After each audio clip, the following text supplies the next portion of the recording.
Hello students, very good morning all of you. हम अपने last lecture में production of anode rays और उसका ओरिजिन है ना, हमने ये सब डिस्कस किया कि एनोड रेज किस तरीके से प्रोड्यूस हुई और सबसे पहले किसने इसको ऑब्जर्व किया, और हमने जो डिस्चार्ज ट्यूब थी उस डिस्चार्ज ट्यूब में हमने क्या क्या चेंजेस किए एनोड रेज को ऑब्जर्व करने के लिए, है ना। तो हमने देखा था कि जो एनोड रेज हैं एक्चुअल में वो कैथोड रेज के साथ ही प्रोड्यूस हो रही थी, बट जो प्रॉब्लम थी वो प्रॉब्लम क्या थी कि वो जो एनोड रेज थी वो पेनिट्रेशन इफेक्ट नहीं शो करती है। पेनिट्रेशन इफेक्ट नहीं शो करने का मतलब क्या हुआ कि वो कैथोड के अंदर से पास नहीं हो पा रही थी, इस वजह से कोई भी फ्लोरोसेंस ऑब्जर्व नहीं हो रहा था। फिर हमने क्या किया जो हमने कैथोड ली थी डिस्चार्ज ट्यूब में, हमने उसके अंदर होल्स बनाए, मतलब कि हमने परफोरेटेड कैथोड ली, ठीक है। और तक फिर हमने ये देखा कि जैसे ही हमने कैथोड को रिप्लेस किया परफोरेटेड कैथोड से, तो फिर उसके अंदर से एनोड रेज पास भी हुई और कैथोड के पीछे फ्लोरोसेंस ऑब्जर्व भी हुआ।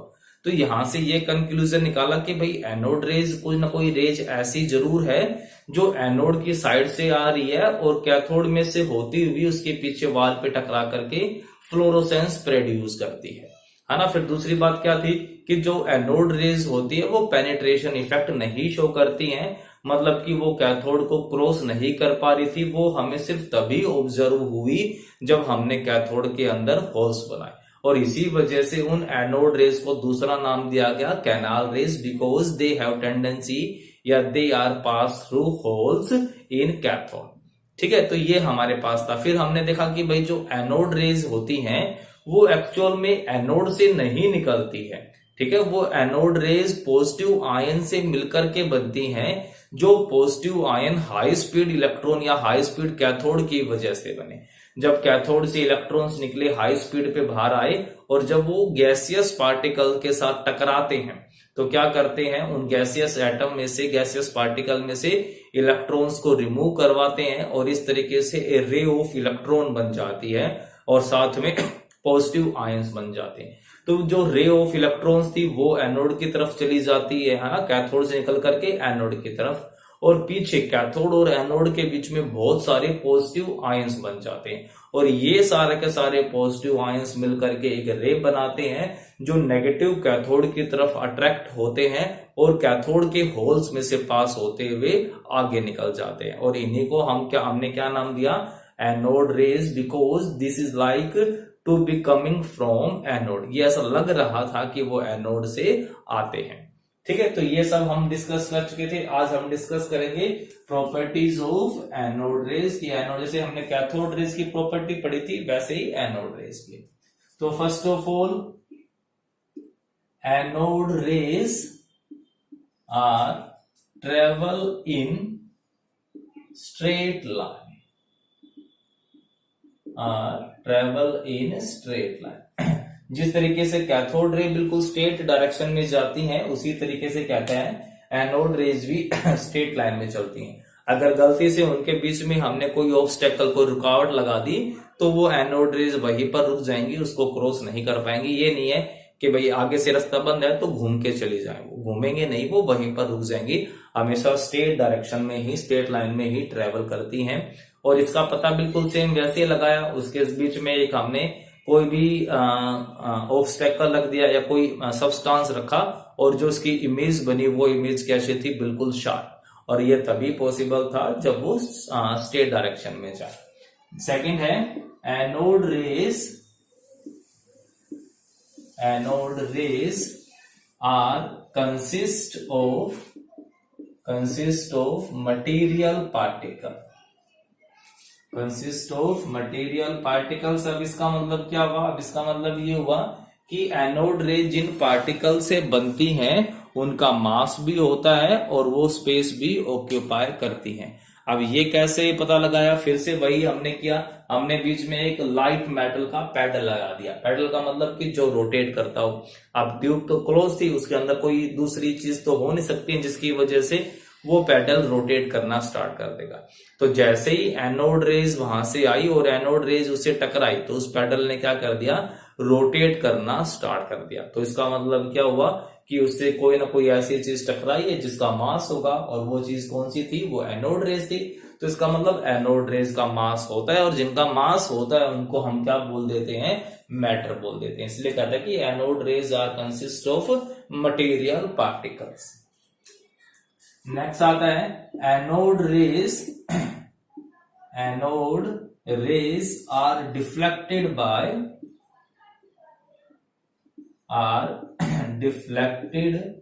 Bye electric field.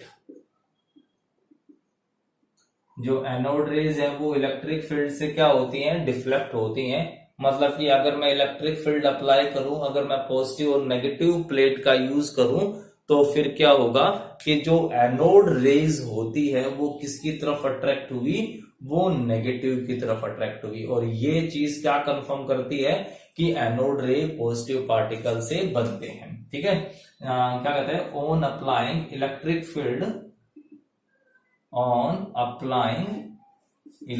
Field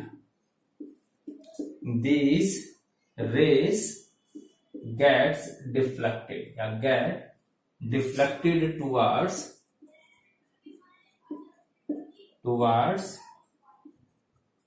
negative plate, and this observation confirms that the anode rays consist of positively charged particle। कि जो एनोड रेज है उसके अंदर कौन होते हैं भाई, पॉजिटिवली चार्ज्ड पार्टिकल होते हैं। इससे हमें कंफर्म हो गया। इसीलिए हम एनोड रेज को क्या बोलते हैं, हम इनको पॉजिटिव रेज भी बोलते हैं। नेक्स्ट है कि जो एनोड रेज है, जब हमने इसको मैग्नेटिक फील्ड में रखा, एक्सटर्नल मैग्नेटिक फील्ड में हमने नॉर्थ और साउथ पोल तो लगाई वहां पर, तो क्या हुआ कि जो ये हमारे पास जो एनोड रेज है उसने वहां पर भी डिफ्लेक्शन शो किया, और जो एनोड रेज का डिफ्लेक्शन था वो कैथोड रे के बिल्कुल अपोजिट था। तो यहां से भी कंफर्म होता है कि एनोड और कैथोड के ऊपर अपोजिट चार्जेस होता है। नेक्स्ट क्या कहता है कि anode raise are deflected by magnetic field। ठीक है, और ये उस डायरेक्शन में डिफ्लेक्ट हुई जो ये कंफर्म करे कि इनके ऊपर पॉजिटिव चार्ज होता है। अब बात आती है नेक्स्ट हमारे पास चार्ज बाय मास रेशियो की। तो चार्ज बाय, या फिर सिंपल लिखो charge by mass ratio E/m of anode rays। Charge by mass ratio of anode rays is not constant as like of cathode rays। Cathode rays में तो हमने देखा था ना कि भाई जो चार्ज बाय मास रेशियो था वो बिल्कुल क्या था, कांस्टेंट था। हमने अलग अलग गैसेस का यूज किया, हमने अलग अलग इलेक्ट्रोड का यूज किया, बट हमेशा चार्ज बाय मास वैल्यू क्या थी, कांस्टेंट थी। बट कहता है कि एनोड रेज के साथ ऐसा नहीं होता है। दिस रेशियो डिपेंड्स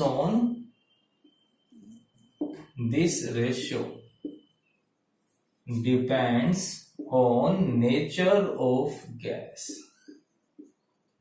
तो भाई ऐसा क्यों था कि भाई जो चार्ज बाय मास रेशियो है वो गैस के नेचर पे डिपेंड करता है, वो वैल्यू कांस्टेंट क्यों नहीं आ रही थी?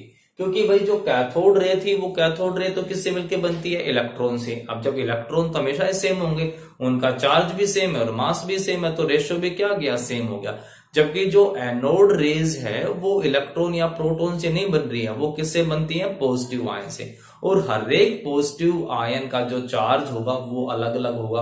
कितना चार्ज आएगा वो डिपेंड करेगा कि हमने कितनी पोटेंशियल अप्लाई की है, हम उसको कितनी एनर्जी दे रहे हैं, कितने इलेक्ट्रॉन वहां से निकलेंगे, है ना। और दूसरी चीज उसके नेचर पे, जैसे हाइड्रोजन के अंदर सिर्फ एक इलेक्ट्रॉन होता है तो वो सिर्फ एक इलेक्ट्रॉन निकाल सकता है। हीलियम के अंदर 2 इलेक्ट्रॉन्स होते हैं तो वो 2 इलेक्ट्रॉन निकाल सकता है। मतलब कि हाइड्रोजन पे +1 चार्ज आ सकता है और हीलियम पे मैक्सिमम +2 चार्ज आ सकता है। तो दोनों के ऊपर जब चार्ज की वैल्यू अलग हो गई, दोनों का मास अलग अलग हो गया, तो चार्ज बाय मास रेशो भी क्या हो जाएगा, अलग अलग हो जाएगा।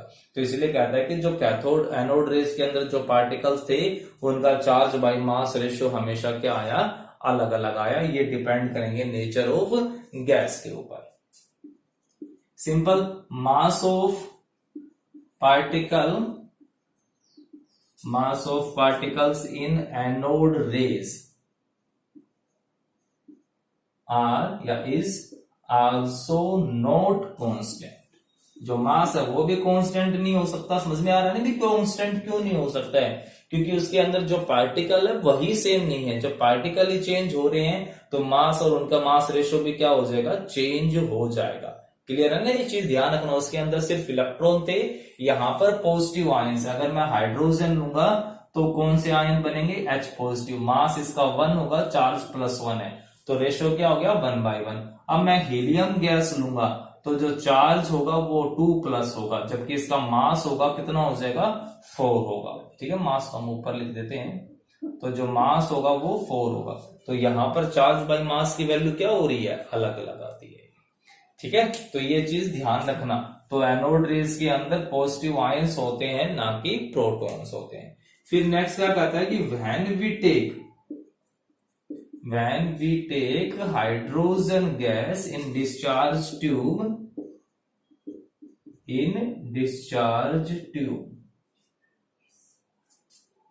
then the particles formed, कौन से पार्टिकल्स बनेंगे भाई वहां पर, H positive ions, called proton. ठीक है, जब हम हाइड्रोजन गैस ली तब जो पार्टिकल्स बने, H पॉजिटिव पार्टिकल्स बने, तब हमने सिर्फ इन्हीं को ही हमने किसका नाम दिया, प्रोटॉन का नाम दिया। हमने इन्हीं को प्रोटॉन का नाम क्यों दिया, ऐसा क्या था यहाँ पर, इनके एग्जैक्ट मास की वैल्यू क्या होती है, चार्ज की वैल्यू क्या होती है, वो हम सब डिस्कस करेंगे जब हम प्रोटॉन को डिस्कस करेंगे, उसकी कैरेक्टरिस्टिक्स पढ़ेंगे। तो ये क्या थी हमारे पास, एनोड रेस और एनोड रेस की कैरेक्टरिस्टिक्स। ओके, तो आप इनको अच्छे से पढ़ोगे और कोई भी डाउट हो वो पूछ सकते हो। Thank you.